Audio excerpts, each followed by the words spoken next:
Hello students, आज हम लोग नया टॉपिक स्टार्ट करेंगे त्वरण के लिए लॉरेंज रूपांतरण समीकरण और Lorentz transformation relations for acceleration. Last turn पर हम लोगों ने पोजीशन के लिए या स्थिति के लिए रूपांतरण समीकरणों से टाइम वेलोसिटी के लिए या वेग के लिए ट्रांसफॉर्मेशन रिलेशंस निकाले थे और जो इस तरह से हमें प्राप्त हुए थे ux का के लिए, uy के लिए और uz के लिए। तो ये तीन ट्रांसफॉर्मेशन रिलेशन हम निकाल चुके थे जो s निर्देश तंत्र के प्रेक्षक द्वारा मापे गए वेगों का s डैश के प्रेक्षक द्वारा मापे गए वेगों के साथ संबंध है। अब हमें त्वरण के लिए निकालने हैं, तो हम क्या करेंगे कि त्वरण के लिए जो हम निकालेंगे तो वेग के लिए प्राप्त रूपांतरण समीकरणों को फिर से समय के सापेक्ष डिफरेंशिएट या अवकलन करना पड़ेगा।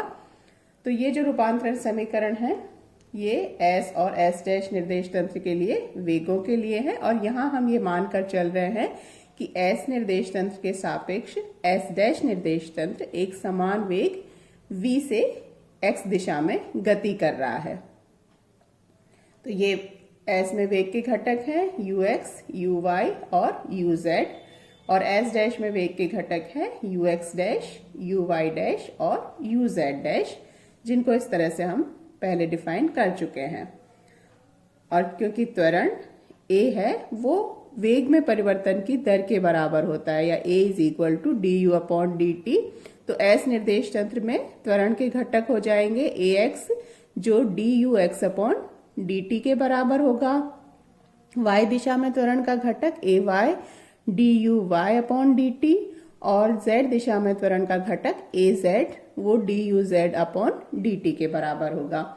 इसी तरह से s डैश निर्देश तंत्र में जो पिंड का त्वरण होगा a डैश, उसको लिख सकते हैं du'/dt डैश, क्योंकि यहाँ t नहीं होगा t डैश होगा क्योंकि समय है वो निरपेक्ष राशि नहीं है लॉरेंज रूपांतरण समीकरण में और उसके लिए भी ट्रांसफॉर्मेशन रिलेशन निकाला गया था।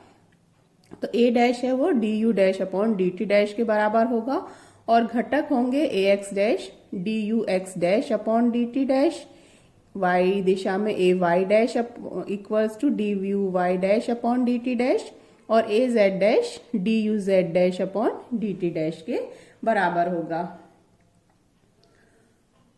तो हमने जो निकाले हैं ux, uy और uz के लिए, इसका हम क्या करेंगे, जैसे du/dt करना है तो ax के लिए करेंगे तो dux/dt, तो इसको हम कर देंगे dux/dt, ay के लिए duy/dt और az के लिए duz/dt और ये जैसे हम डिफरेंशिएट करते हैं उसी तरह से डिफरेंशिएट करेंगे। तो वही ux है वो ux dash plus v upon 1 plus v ux dash upon c square हमें निकालना है dux/dt। तो पहले dux निकालते हैं। तो dux यहाँ हम देखें तो न्यूमरेटर में भी टर्म है और डिनोमिनेटर में भी टर्म है। तो इस तरह का जब डिफरेंशिएट करते हैं a/b का तो क्या होता है, डिनोमिनेटर में तो b स्क्वायर, फिर b को एज सच रखते हुए a का डिफरेंशिएशन माइनस a को एज सच रखते हुए b का डिफरेंशिएशन। तो ये हम यहाँ पर इसी तरह से करेंगे। तो dux इक्वल्स टू हो जाएगा न्यूमरेटर में, सॉरी डिनोमिनेटर में इसका स्क्वायर हो जाएगा 1 plus v ux dash upon c square का स्क्वायर, ये टर्म इसी तरह से 1 plus v ux dash upon c square. अब इस टर्म का हम डिफरेंशिएट करेंगे लेकिन v कांस्टेंट है इसलिए उसका डिफरेंशिएशन 0 हो जाएगा, तो केवल किसका होगा ux डैश का जो dux डैश के बराबर हो जाएगा। फिर माइनस, फिर अब इस टर्म को ux डैश प्लस v को एज सच रखेंगे और जो नीचे टर्म थी उसको डिफरेंशिएट करेंगे। फिर से वही 1 तो कांस्टेंट है तो उसका 0 हो जाएगा। अब v भी कांस्टेंट है, c भी कांस्टेंट है तो v/c स्क्वायर एज सच और ux डैश का हो जाएगा dux डैश या dux डैश, ये टर्म ऐसे ही 1 plus v ux dash upon c square, इसको हम ओपन कर लेंगे तो dux dash plus we upon C square you x dash D you x dash minus यहाँ भी दो टर्म्स आएंगी v upon C square D you x dash के साथ और माइनस यही टर्म v के साथ। तो v इंटू वी स्क्वायर हो जाएगा, तो v square upon C square D you x dash. ये टर्म एक जगह प्लस में है एक जगह माइनस में है तो कैंसिल हो जाएगा। तो सिर्फ बच गया d you x dash minus v square upon C square D you x dash और वही डिनोमिनेटर में 1 plus we you x dash upon C square जो पहले से चल रहा है। इसलिए डी यू एक्स डैश को कॉमन ले लेते हैं, दोनों टर्म्स में है, तो 1 minus v square upon C square upon 1 plus we you x dash upon C square इसका होल स्क्वायर। अब गामा हमने डिफाइन किया था 1 upon under root 1 minus v square upon सी स्क्वायर। यहाँ पर 1 माइनस वी स्क्वायर अपॉन सी square है तो ये किसके बराबर हो जाएगा 1 अपॉन गामा स्क्वायर के।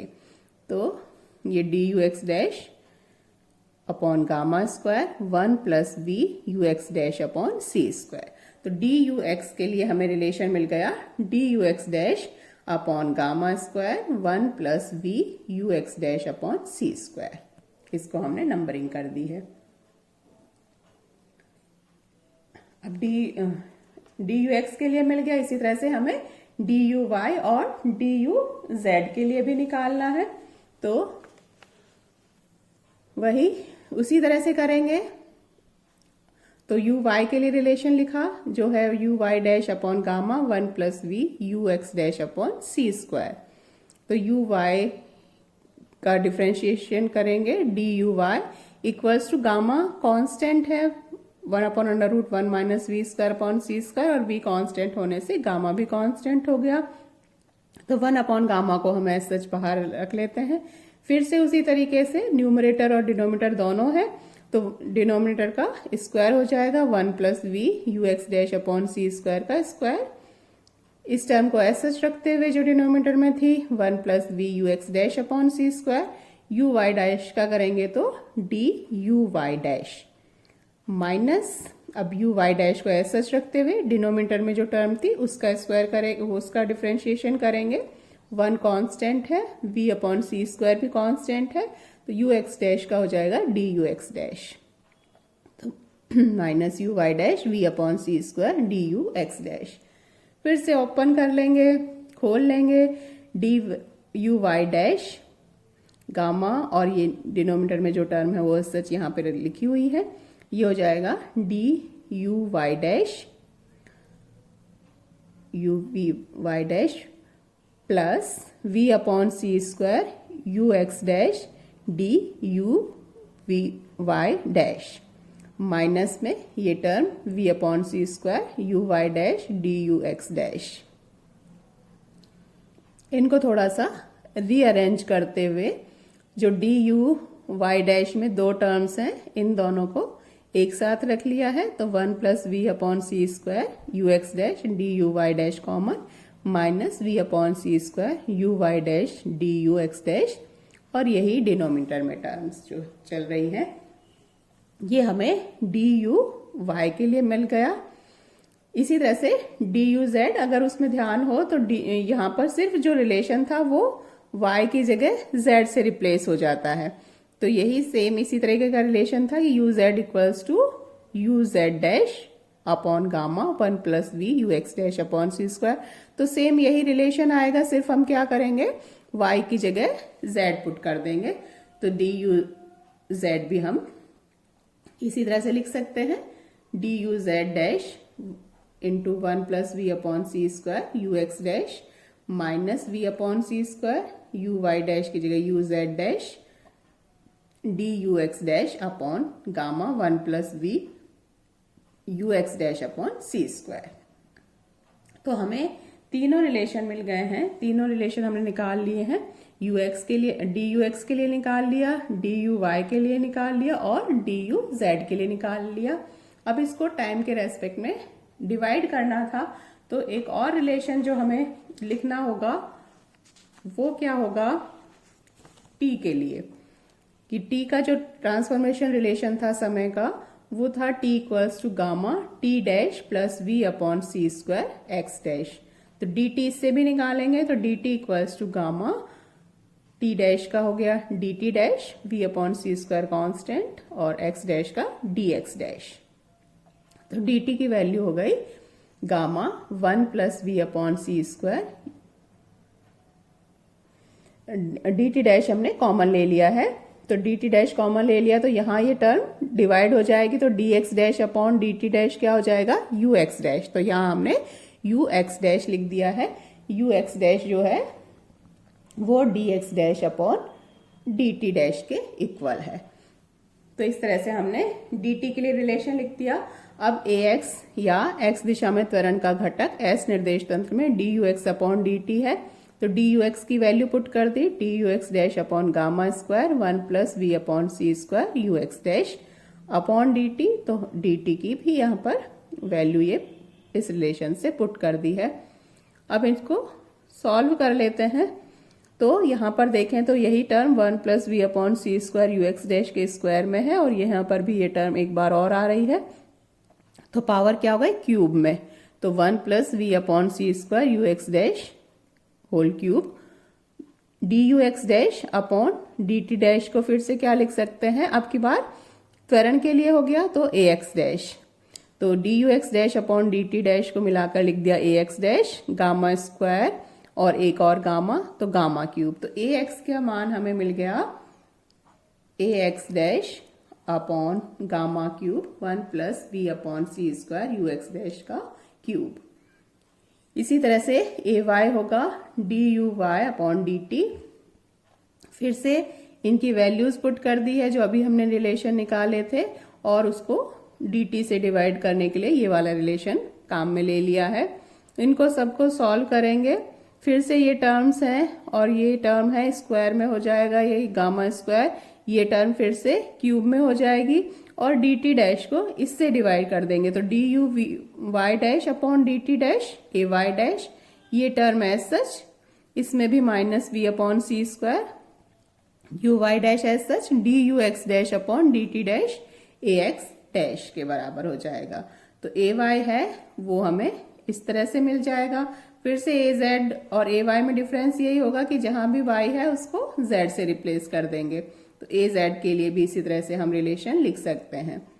इसको हम 10th दे देते हैं, इसको 9th। तो ये हमें ए एक्स ए वाई और ए जेड के लिए रिलेशन प्राप्त हो गए। अब इन रिलेशंस को अगर हम देखें तो क्या हो रहा है कि ए एक्स है वो ए एक्स डैश के बराबर नहीं है, एक डिनोमिनेटर में टर्म आ रही है। इसी तरह ए वाई भी सीधे ए वाई डैश के बराबर नहीं है और एक्स्ट्रा टर्म्स हैं। इसी तरह से ए जेड में भी एक्स्ट्रा टर्म्स की वजह से ए जेड डैश के इक्वल नहीं है। यानी जो हमें रूपांतरण समीकरण मिले हैं उनसे हम लिख सकते हैं कि ए है वो ए डैश के इक्वल नहीं है। यानी लॉरेंज रूपांतरण समीकरणों में त्वरण निश्चय नहीं रहता, एक समान नहीं रहता उसका मान, जबकि गैलीलियन रूपांतरण समीकरणों में हमें जो रिलेशन मिला था वो था ए इक्वल्स टू ए डैश। यानी गैलीलियन रूपांतरण समीकरणों में त्वरण निश्चय रहता है, इनवेरिएंट रहता है, लेकिन लॉरेंज रूपांतरण समीकरणों में ऐसा नहीं होता।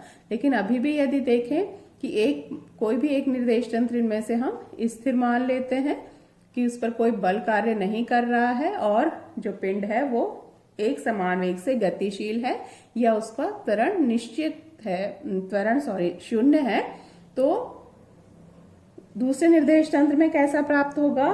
सब में अगर हम देखें कि कोई सा भी एक मान लीजिए, हमने एस डैश में मान लिया कि त्वरण है वो शून्य है, पिंड पर कोई बल कार्य नहीं कर रहा और उसका एक्सेलरेशन 0 है, तो ए एक्स डैश क्या हुआ 0 हो जाएगा, ए वाई डैश भी 0 और ए जेड डैश भी 0। अब इन रूपांतरण समीकरण जो हमें मिले थे उनमें अगर हम ये वैल्यू पुट करें, ये 0 करें तो ए एक्स भी 0 हो जाएगा।